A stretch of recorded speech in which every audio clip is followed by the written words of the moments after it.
მოგესალმებით ბატონო, მადლობა მოხდანებისთვის. პირველ შეფეთქებით მოგვარდათ, ოქროულ პერიოდში ლარის გაუფასურების ტენდენცია ფიქსირდება.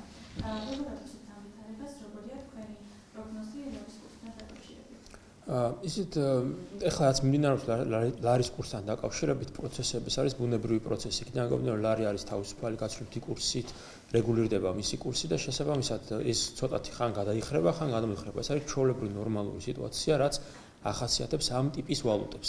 ანუ არაფერი საგანგაშო არ ხდება, განსხვავებით იმისა, რაც ქონდა ჩვენ მაგალითად შემოდგომის პერიოდში, ხო, წინა საარჩევნო პერიოდში, როდესაც ტრენდი ქონდა მუდმივად გაუფასურების. შესაბამისად, ეროვნულ ბანკს მოუწია ჩარევა რამოდენიმეჯერ იმისათვის, რომ ლარის კურსი დაესტაბილურებინა. და რატო ჩაერია? იმიტომ, რომ მაშინ არ იყო მიზეზი, ფუნდამენტური მიზეზები, რამაც შეიძლება პოტენციურად მოეხდინა ლარის კურსზე ზეგავლენა. ეს ძირითადად იყო აჟიოტაჟური, ნეგატიური მოლოდინების შექმნის შედეგად, რომლის ზეგავლენის ქვეშაც მოექცნენ კერძო სუბიექტები. ხო, მათ დაიწყეს სწრაფად ეჯრა და დიდი რაოდენობის დოლარის შესყიდვა, მაგრამ როგორც კი არჩევნება ჩაიარა მშვიდ ვითარებაში, როდესაც იმ ცრუ მოლოდინებმა ამოწურეს თავისი რესურსები, რაც იყო შექმნილი ამ კერძო სუბიექტების ცნობიერებაში, მუდმივია მაშინვე დაიწყო ლარმა გამყარება და დღეს ვნახეთ რა სიტუაცია გვაქვს. ხო, ანუ მაშინ თუ უწევდა ეროვნულ ბანკს, რომ დაეხარჯა ეს თავისი რეზერვები იმისათვის, რომ ლარის კურსი დაესტაბილურებინა, უკვე აგე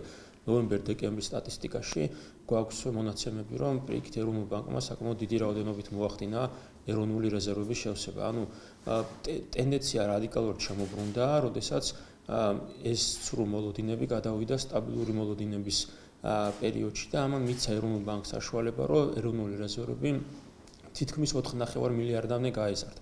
მაგრამ მაშინ ძალიან დიდი იყო შეტევა ეროვნულ ბანკზე და არავინ არ საუბრობდა იმაზე, რომ აი მაგალითად რა შეიძლებოდა მომავალში მომხდარიყო, ხო? ანუ ძალიან ცოტა ხმა ისმოდა ამასთან დაკავშირებით, თუმცა ძალიან ბევრი ხმა ისმოდა იმასთან დაკავშირებით, რომ ქვეყანა იქცევა, თითქოს აი საშინელი რაღაცები ხდება და ასე შემდეგ. რომ ეს ხდებოდა იმისთვის, რომ სწორედ რაც აღნიშნეთ წეგან, რომ ეს ცრუ მოლოდინები შექმნილიყო, ცუდი მოლოდინები შექმნილიყო მოსახლეობის და კერძო სუბიექტების ცნობიერებაში, რათა მათ მოეხდინათ სწორედ ის, რაც მოხდა, ხო, ანუ ლარის გაუფასურებაზე მოეხდინათ ზეწოლა.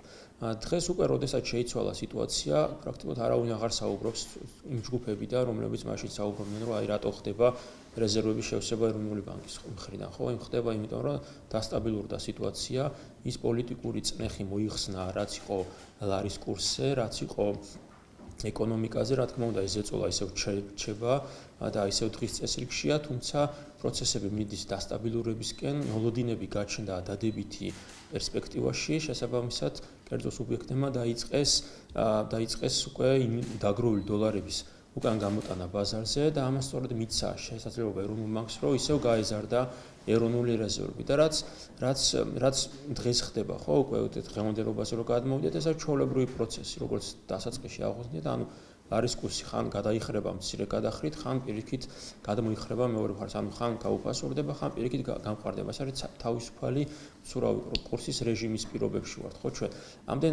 ამდენად არაფერი განსაკუთრებული არ ხდება, მაშინ, როდესაც აგერ გუშინ ორშაბათს იმ მდგომარეობით ჩვენ ვნახეთ, რომ ლარის კურსი გამყარდა. ანუ თუ წინა კვირაში ქონდა მცირედით გაუფასურება, უკვე აი ამ კვირიდან, კვირის დასაწყისიდან უკვე ჩვენ ხედავთ, რომ პირით გამყარებისკენ წავიდა ლარი. ანუ ტენდენცია გვაქვს ხან გადახრისკენ, ხან პირიქით მეორე მხრისკენ გადმოხრისკენ. ანუ ეს არის თავისუფალი მცურავი კურსის რეჟიმი, რაც ახასიათებს ლარის კურსს.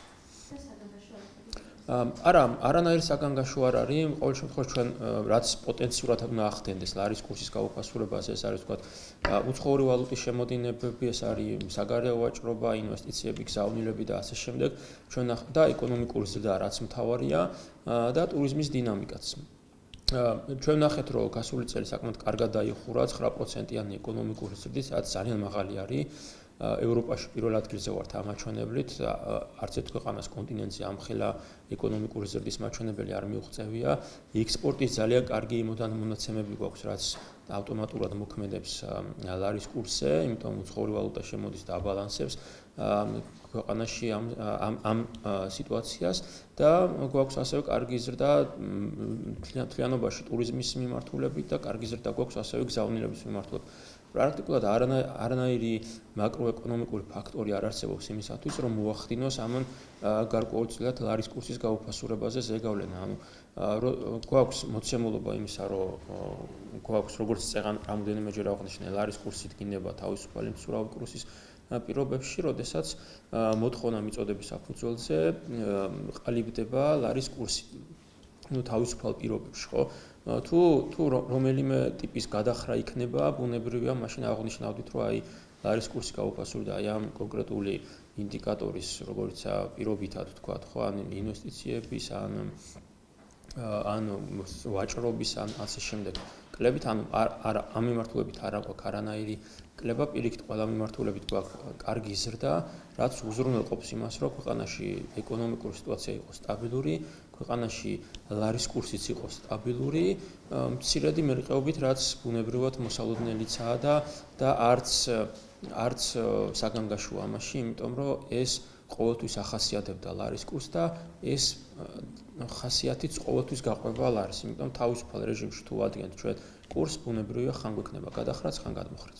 ბატონო, ცნობილი გახდა შეთანხმების შესახებ, რომელიც 6 მილიარდი დოლარის მოცულობის ინვესტიციის განხორციელებას გულისხმობს. ამასთან დაკავშირებით თქვენი შესაძლოა რომ გითხრათ, ეს პროექტი ქვეყნისთვის რა გავლენას იქონიებს და ეკონომიკაზე შესაბამისად.